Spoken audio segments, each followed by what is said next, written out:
Hola, bienvenidos a La Vida en Voz Alta. Estoy con una de mis personas favoritas. Oigan, bueno, les presento al casi papá de Karenina, que todo el mundo dice eso. No soy el No, papá. no es el papá. Es que gracias a Julián, para mí, yo siempre lo he dicho que para mí fue como fuiste un ángel en nuestra vida y que llegaste a darnos una esperanza cuando pues, no podíamos ser papás. Entonces fue una trayectoria muy difícil el momento en el que para una mujer decir, verde, o sea, necesito in vitro. Cuando toda la vida te decían, es que los anticonceptivos, yo tomaba anticonceptivos y no me quería embarazar, y cuando yo dije, lo voy a intentar, y caí en manos de un doctor mal y que no me daba vitaminas y me vendía cositas y mira que estas vitaminas te van a hacer esto. Ay, ¿no te las tomaste todos los días? Te voy a dar más. Entonces, mira, primero que nada, ¿cómo estás? Muy bien, pues ahora bien que te veo. Ya hoy en día casi no te veo, ya no me necesitas. Ay, pues oye, ¿cómo les explico? Que fue la primera persona que le marqué, por cierto, o sea, no le hablé a mi mamá, le dije a mi esposo, hoy estoy embarazada, y después te hablé a ti, no, que no funcionaba la maquinita. No, nada, tal cual. Pero mira, tuvieron buena puntería. Fue impresionante. Oye, a ver, rápidamente, basado en mi historia, ¿qué médico, y tú algo que me encantó que me dijiste desde un principio cuando me atendiste, cuando un doctor te está vendiendo algo, ahí piénsalo dos veces. Porque a mí me pasó, yo estuve muchos años con un médico aquí en Dallas y era de que tómate esta pastillita, tómate esto, tómate este tecito y te lo tienes que tomar constantemente. Y como nosotros, por algo, mi marido no se tomó las vitaminas que eran, porque decía, ay, están sus días, ¿para qué me las tomo? ¿Para qué las desperdicio? Porque aparte que estaban carísimas. Y luego nos decía, ¿se las tomaron cuando tú estabas en tu periodo? Decía mi marido, no, echaste a perder el tratamiento, tienes que pagar otra vez para empezar de cero.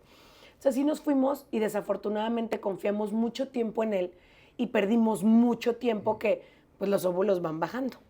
Entonces, para una mujer es muy difícil el aceptar, ¿sabes qué? Necesito un in vitro. Un in vitro, ¿qué es un in vitro para toda la gente? El famoso IVF y en México le llaman el FIB. FIB, ok.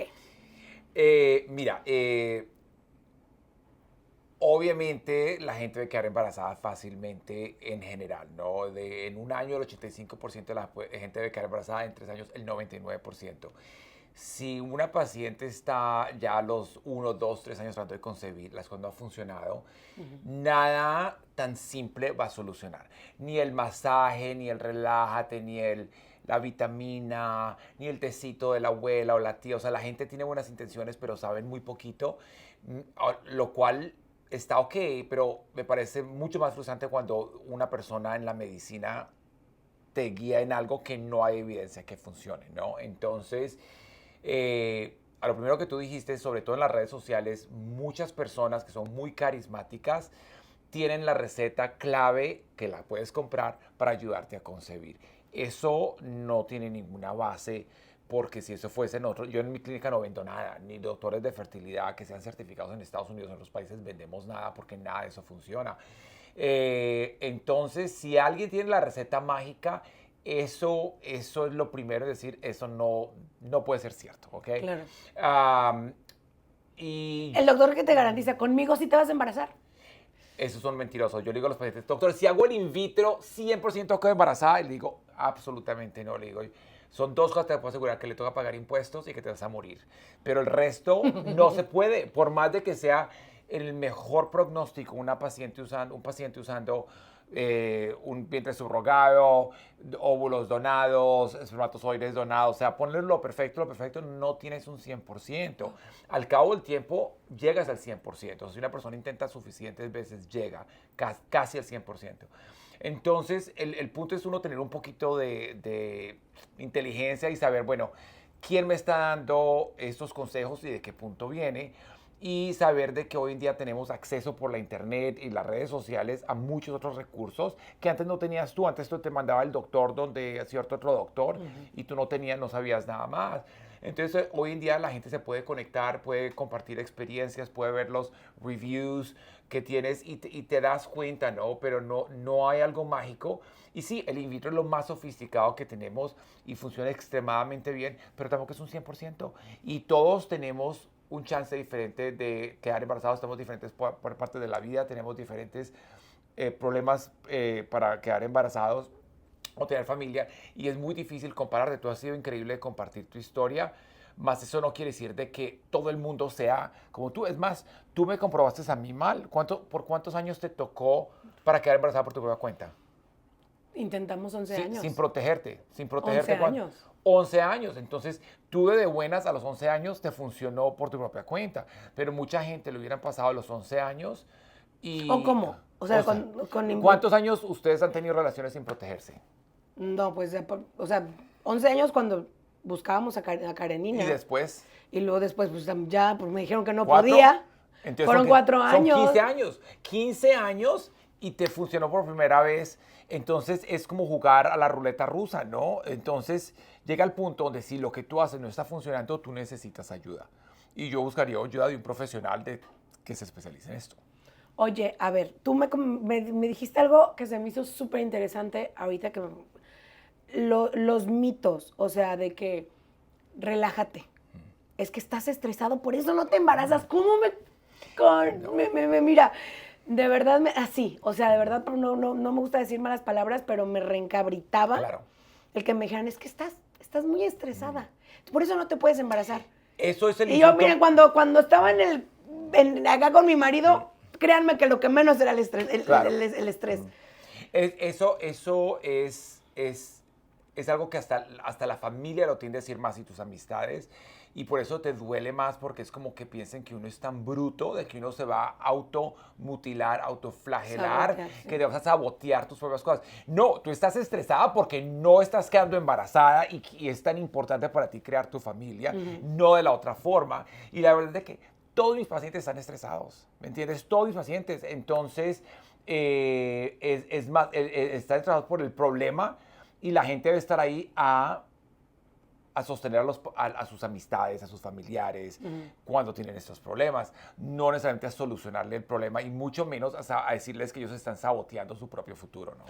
Los masajitos, los tecitos, Yo creo que un poco de la salud mental es muy importante. O sea, obviamente yo creo en la evolución. Entonces, si evolucionamos y la persona o el animalito está en un estrés gigantesco, no es el momento correcto para reproducirse. Entonces, si el tigre se te comió la mano, no es el tiempo de tu quedar embarazada. El estrés hoy en día no lo tenemos porque un animal nos mordió, sino por las cosas de la vida, la rutina normal, y todo es central en el cerebro, y la pituitaria, que maneja el estrés, también maneja la ovulación y crear espermatozoides en los hombres.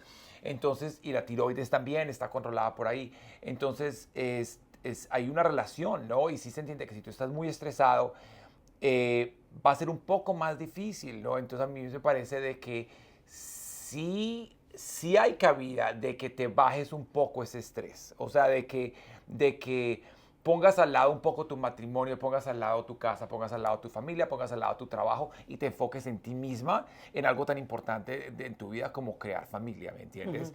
Entonces, lo que digo, si lo que tú puedes hacer es apartar un tiempo para ti misma, con un masaje, para un té, salir a caminar, hacer una terapia, hacer acupuntura, hacer ejercicio, me parece excelente todo eso. Y si eso te va por lo menos a como recargar las baterías para tú seguir adelante en el proceso, no dejarte caer, y va a ayudarle a la gente, pero no es de que es más como que estás quitándote un límite de encima, pero no es la solución de tu problema, ¿me entiendes? O sea, es como algo que te está haciendo la meta un poco más difícil, y es más difícil tú poder disfrutar a tu pareja, tener relaciones, seguir tratamientos, si estás acabada, ¿me entiendes? Entonces yo le digo a la gente, si tú estás en las Olimpiadas, tú necesitas a alguien que te ayude, un coach, y ellos siempre tienen mucho personal que los levanta para hacer el performance, para poder producir lo que hacen al nivel que lo hacen. Igual, si tú estás luchando algo en tu vida, bien sea en tu cosas profesionales, en el matrimonio o algo de tu salud o algo como la reproducción y estás en un nivel ya que es difícil, tú necesitas un poco más de ayuda y abrirte un espacio y convertirlo en una prioridad de tu vida. Entonces, por ese lado yo creo que funciona, pero no porque sea el milagro. A mí me dio como paz mental cuando cuando me dijeron, es que necesitas buscar a Julián Escobar. Y cuando yo te encontré, y lo primero fue de que yo me senté y dije, yo quiero una cita con él sola. ¿Te acuerdas de ese día? El vestido rojo. Jumper rojo. Que traía un pantalón rojo un con un saco porte de rojo. señora espectacular. Entonces yo dije, yo quiero una cita con el doctor. Y yo le dije a mi esposo, perdón, porque yo me puse a ver muchísimos videos de in vitro porque te cuesta trabajo el aceptar que no te pudiste reproducir, pues como toda la vida te habían enseñado.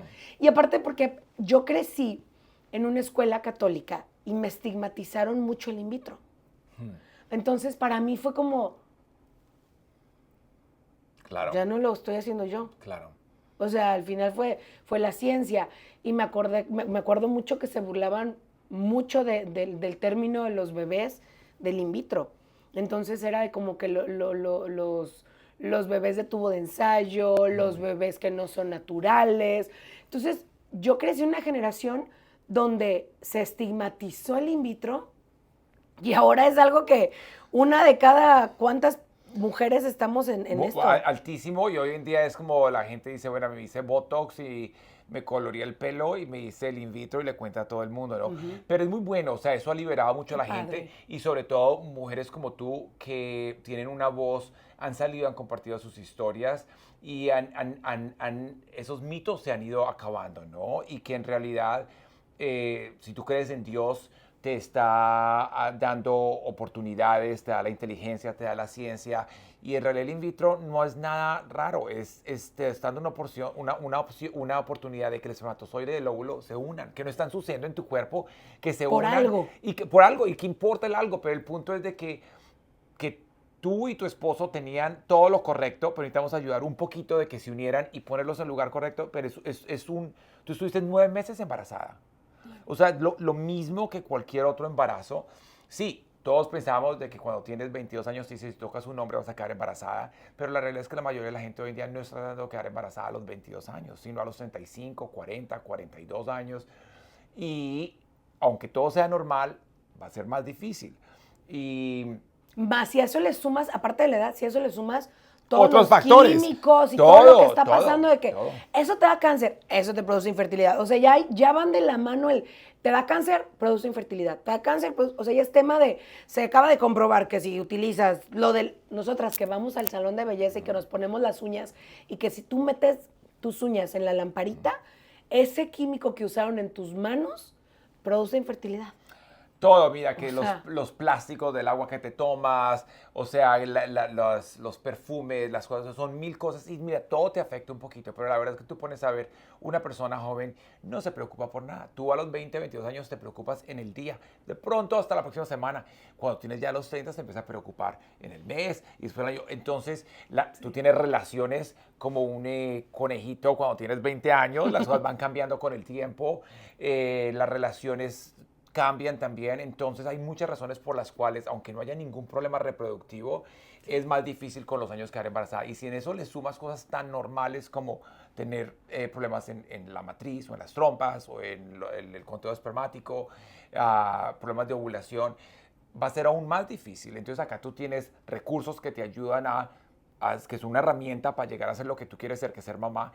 ¿Quién puede criticar eso? Y la verdad es que tú no tienes que contarle a nadie tampoco eso, ¿me entiendes? Entonces es algo privado, ¿no? Entonces tú no tienes que, o sea, muy bueno uno poderlo comentar, pero al mismo tiempo tú tienes que buscar tu propia felicidad y lo que es importante para ti, independiente de lo que la familia piense o las amistades piensen. Sí, porque a mí me dio muchísima paz mental cuando me dijeron, necesitas buscar a Julián, te encontré, y ya fue como que me relajé. O sea, me relajé porque ya sabía lo que teníamos, ya nos dieron una solución.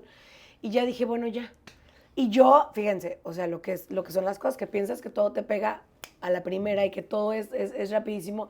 A ver, ¿cuáles son los pasos a seguir de un in vitro? Porque mucha gente dice, falta información. Sí. O sea, la información que hay en redes sociales probablemente es porque son españolas hablando de esto. Pero porque desafortunadamente en Latinoamérica existe el de, no, que nadie se entere, Sí. que no digan. O sea, los problemas de tu pareja y tuyos es adentro de la habitación. Afuera a nadie le importa.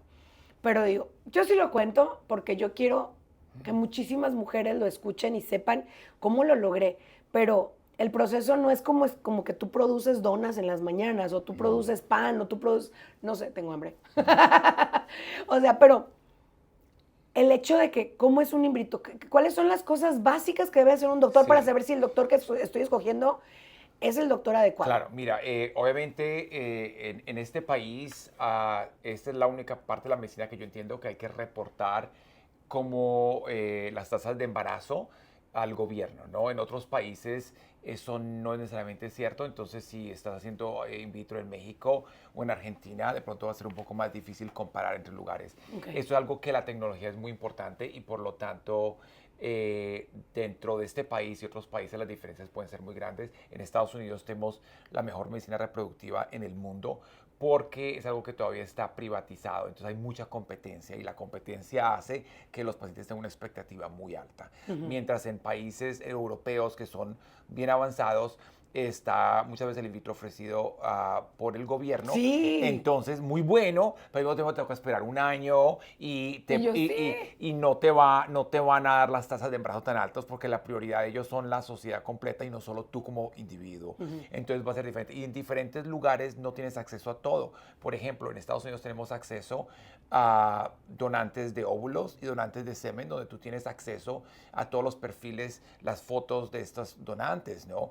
Esto no tienes acceso en otros países. En Italia tú no puedes congelar tus embriones después de hacer un in vitro. Entonces cada vez que tú quieras quedar embarazada te toca repetir el proceso entero. En otros lugares no te dejan hacer el estudio genético de los embriones o no puedes saber si son niños o niñas, mientras acá sí puedes. La gestación subrogada es ilegal o inaccesible en la mayor parte del mundo. Todo eso lo tenemos acá. Entonces, Oh, qué interesante. yo tengo pacientes que vienen de otros lugares del mundo a hacer el in vitro acá. Por eso, no porque no tengan los recursos, pero muchas otras partes del proceso pueden no estar ahí. Entonces, es importante que la persona sepa, pueda comparar en su propia comunidad qué hay, qué opciones tiene, y hablar con su médico y ver cuántos casos hacen al año, cuáles son las tasas de embarazo, qué piensa en el caso de ellos, de pronto pedir una segunda opinión también. Tú no tienes que lanzarse a nada, sino hoy en día lo bueno después de la pandemia es que puedes hacer consultas por videollamada en tu mismo país, tu mismo estado está en otros países y puedes compararte así puedes comparar clínicas.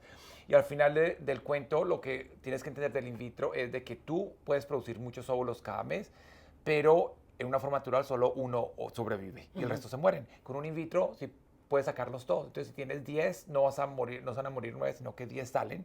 Y en el laboratorio nos aseguramos que todos los óvulos tuyos se encuentren con el espermatozoide. Eso es todo. Y que dejemos que ese embrioncito crezca por 5 días. Y ya de ahí o se transfiere o se congela. Pero el punto es de que no estamos haciendo nada mágico. Tú sabes muy bien de que el estrés que tuviste de ver si estabas embarazada o no, o sea, el milagro de la vida sigue siendo el mismo milagro, ¿me entiendes? O sea, ni tú, ni yo, ni nadie tiene control de eso. Pero haber evaluado muy bien a la persona, saber cuáles son los recursos que tenemos disponibles y que la paciente entienda muy bien cuáles son sus opciones y que ella y su pareja decidan qué es lo mejor para ellos, yo creo que es lo más importante. Ok, a ver, pero vamos hablándolo ya. Yo llego, soy paciente nueva, llego, te toco la puerta, me paso. O sea, ¿qué examen me haces? O sea, lo primero que me haces es el examen. Sí. Son 4 cosas. A ver. Para ti como mujer, reserva ovárica, o sea, qué tantos óvulos puedes producir, que tu matriz esté normal, sobre todo la cavidad de la matriz, que no tenga irregularidades y que las trompas, ¿cómo están? Abiertas, cerradas, inflamadas. Y de tu pareja, el examen de semen. O sea, en realidad, a cualquier paciente, en un mes se hace toda la evaluación. Y no es algo que sea costoso y es algo que la aseguranza te cubre. Ok. Entonces, ya me hiciste mis estudios, todo salió bien, perfecto. O sea, si hay un problema, se soluciona. Sí. Si no hay problema, se sigue. Se sigue. Entonces, después, mucha gente cree que esto es larguísimo y eterno. No. Yo te puedo decir, no sé si ya cambió, en 10 días las inyecciones. Son 10 días. Son 10 días de inyecciones. De cabo a rabo en 2 semanas terminas. O sea, Y es algo que preparas por lo menos con 2 semanas o más de anterioridad, entonces tú te preparas para esto. Para saber que también estés ovulando bien, porque pasa que a veces los nervios son traicioneros y a mí me pasó que cuando yo llegué, oye, qué bárbara, tienes una ovulación perfecta. Y cuando me tocaba que ya estábamos para empezar, la ovulación, como que los óvulos se escondían. O sea, sí teníamos 5 o 6 meses, Sí. me decías, hay que esperarnos al siguiente ciclo. Entonces está padre también. Porque tú no eres un robot, entonces tú puedes tener muy calculado, es que yo quiero hacer esto en octubre, ¿no? Pero de pronto en octubre tienes un quiste o tu reserva ovárica no está bien, entonces tiene que tener un poquito de flexibilidad, pero a lo mismo, yo tengo pacientes que están en otros estados, en otros países y empiezan su estimulación en otros lugares y es algo que se puede hacer y hasta monitorear así, o sea, francamente, tú lo puedes convertir en algo muy difícil, pero algo también que no. Pero también depende de con quién trabajas tú. Si la práctica con que tú trabajas solo está acostumbrada a trabajar cuando ellos ven a los pacientes en sus propias manos y tienen semejantes, tienen ciertos requisitos, te toca seguir eso, ¿no? Pero la verdad es de que personas que están viajando, tu esposo que esté viajando, puede dejar espermatozoides congelados. Yo he tenido pacientes que mandan los espermatozoides de otro lugar, compran óvulos congelados. Hay 1000 formas de hacer esto. Esta es la forma típica, pero por eso es importante que cada pareja exprese cuáles son sus limitaciones y que el médico se encargue de ver cómo las atacas, ¿no? ¿Qué mitos hay de precisamente en esto? Es que duele muchísimo. Mira, las O sea, inyecciones. ¿cuáles son uno de los tantos mitos? Las inyecciones, o sea, a mí me parece chistoso cuando una paciente llena de tatuajes, me dice, es que no me gustan las agujas. Y le digo, pues a nadie le gustan las agujas, ¿no? Pero la verdad es de que las inyecciones son diminutas, como las de Ozempic No las o la del sientes. Botox, ¿ok?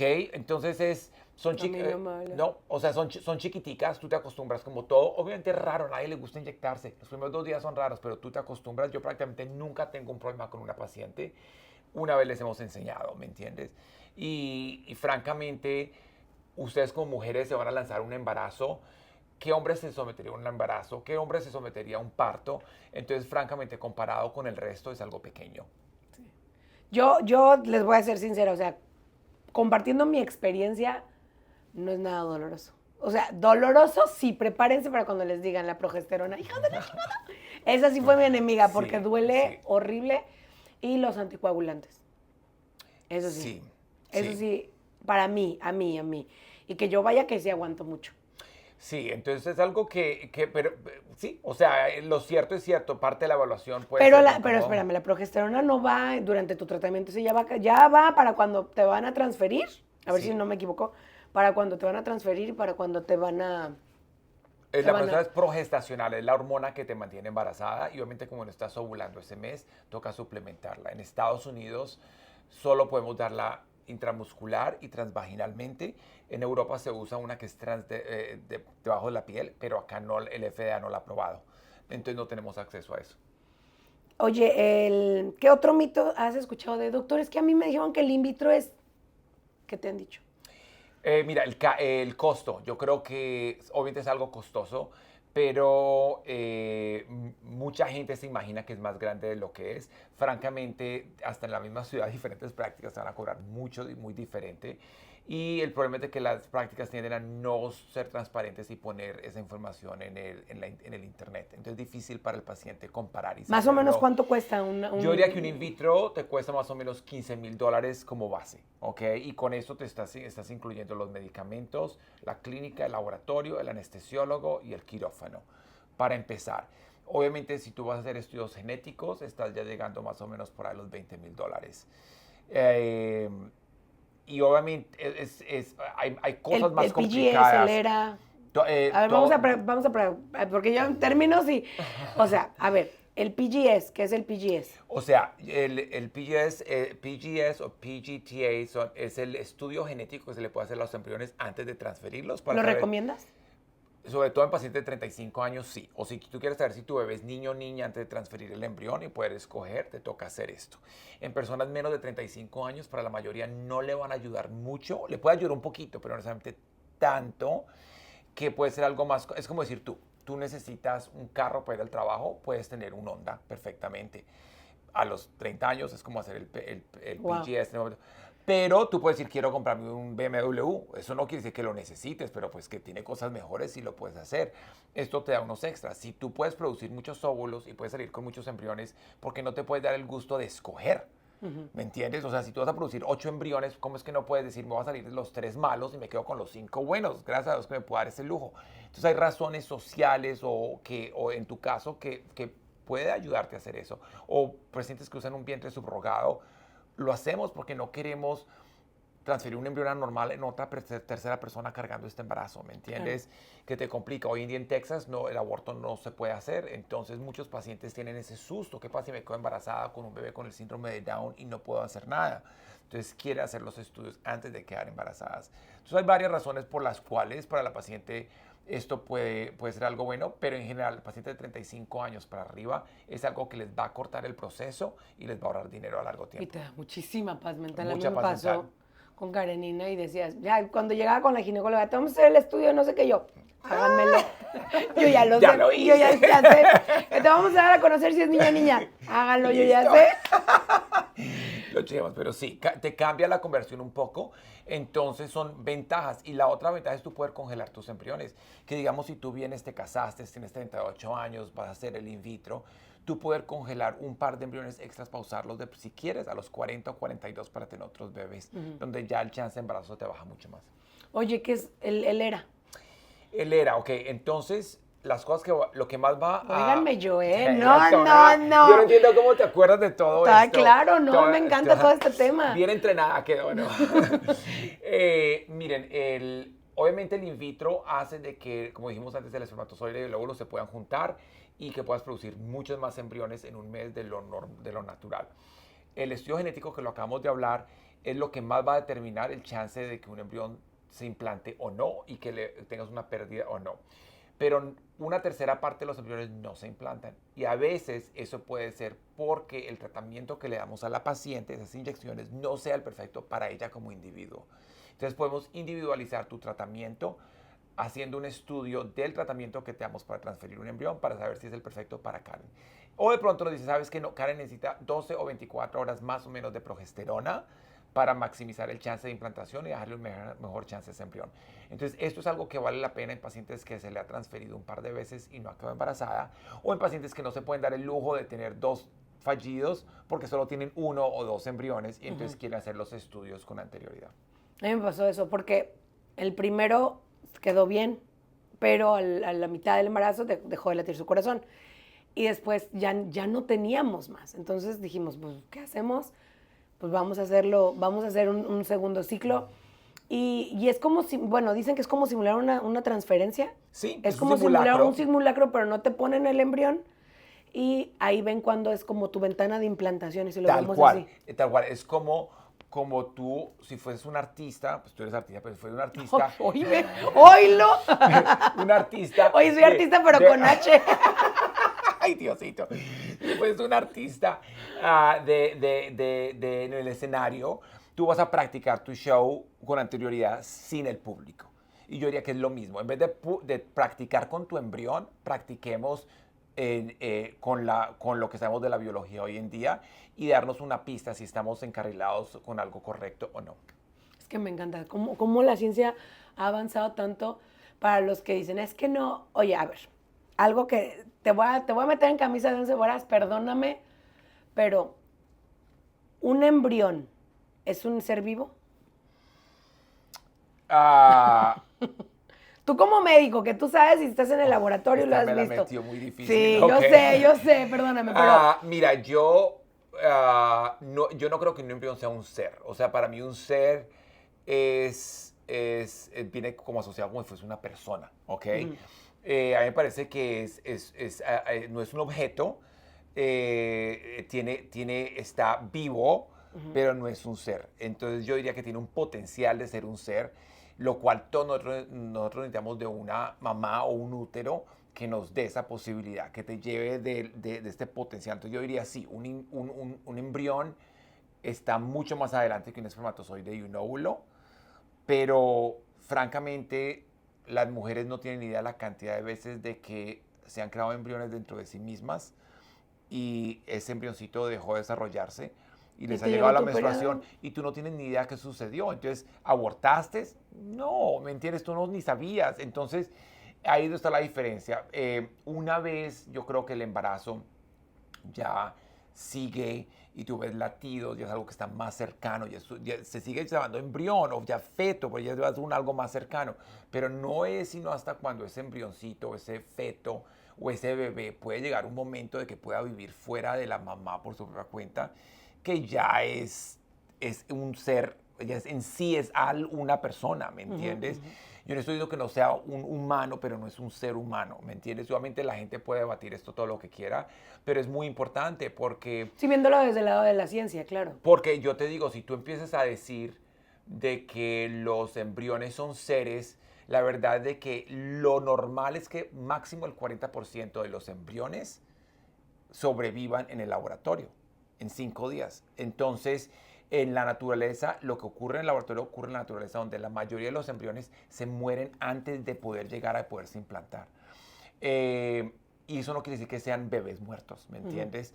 No quiere decir de que, o sea, tiene implicaciones eso, porque si, por ejemplo, como pasó en Alabama, empezamos a decir de que los embriones son bebés y sabemos que el 60%, el mejor laboratorio del mundo, se van a morir en el laboratorio porque es completamente natural que eso suceda. Entonces quiere decir de que el día que se muere un embrión es como si hubiera muerto un bebé, entonces es como si hubiera habido un homicidio. Entonces no puedes hacer fertilización in vitro, no puedes practicar medicina reproductiva porque se están muriendo bebés en tu laboratorio, ¿me entiendes? Entonces tú puedes usar palabras así como siquiera, pero la verdad es que tienen una connotación mucho más profunda que en realidad afecta a las parejas que están tratando de concebir porque crea limitaciones. Y entonces eso es lo que ha ocurrido en lugares como en Italia, donde tú no puedes congelar embriones porque son bebés, ¿me entiendes? O no sé exactamente cuál es la razón, pero es algo así, algo con la religión. Como lo de Alabama. Claro, entonces lo que pasa es de que de que si eso es lo que tú piensas como sociedad y le quitas ese recurso a los pacientes, te va a tocar hacer in vitro cada vez que quieras tener un chance de quedar embarazada y el costo es muy alto y aunque es algo que tú puedes soportar como mujer, ¿qué tal tú haciendo esto a cada rato? Pero yo, por ejemplo, trato de que mis pacientes pasen por un in vitro nada más, si podemos, y crean su familia con un in vitro. O sea, de tener sus embrioncitos congelados. Así te puedes venir a tener tu bebé y puedes tener bebé en un futuro y todo eso. Entonces usando menos dinero, algo que el esfuerzo tuyo es mucho menor y las ganancias son más grandes, ¿me entiendes? Pero pues esto es lo interesante de que cada persona puede tener su forma de ver el mundo diferente. Pero pues es importante también saber de que los embriones no son personas y que si eso tratamos de confundirlo, en realidad va a afectar a las personas que están tratando de formar sus familias. Entonces a la gente que es más pro reproducción, pro tener familia, si piensan que esto va a ayudar en realidad a que la gente pueda tener familia, va a causar lo opuesto, lo contrario.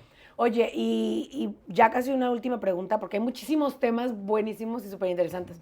Pero a ver, los doctores que quieren transferir después de ir al laboratorio, hacer el in vitro en el momento y te ponen, eso es, ajá, o sea, no dejaron, o sea, no dejaron que se convirtiera en un blastocisto, en un embrión, o sea, yo no duró los 5 días. Que transfieran antes de los 5 días o después de los 5 días. ¿Qué piensas de eso? Ok. Mira, hoy en día esto ha cambiado, yo ya practicando eso como 20 años y ha cambiado mucho a través de ese tiempo. El, el embrión que se implanta en la matriz es el blastocito. Entonces tú puedes transferir embriones menos avanzados, pero entonces el chance va a ser mucho más pequeño. Porque, como estamos hablando antes, la mayoría de estos embriones van a parar de crecer. No tienen el potencial biológico de seguir creciendo. Okay. Entonces, el chance de embarazo va a ser muy pequeño por cada uno de estos embriones. Entonces, tú vas a compensar transfiriendo más de un embrión. Y ya hoy en día no podemos hacer eso. Entonces, lo que estás causando es un sentido falso a la paciente, donde la estás poniendo con estas inyecciones que tú tanto odias, por un chance mucho más pequeño de quedar embarazada. Y no solo eso, sino cada vez que tratas de transferir una paciente, ella está perdiendo 1 o 2 meses de su vida en este proceso.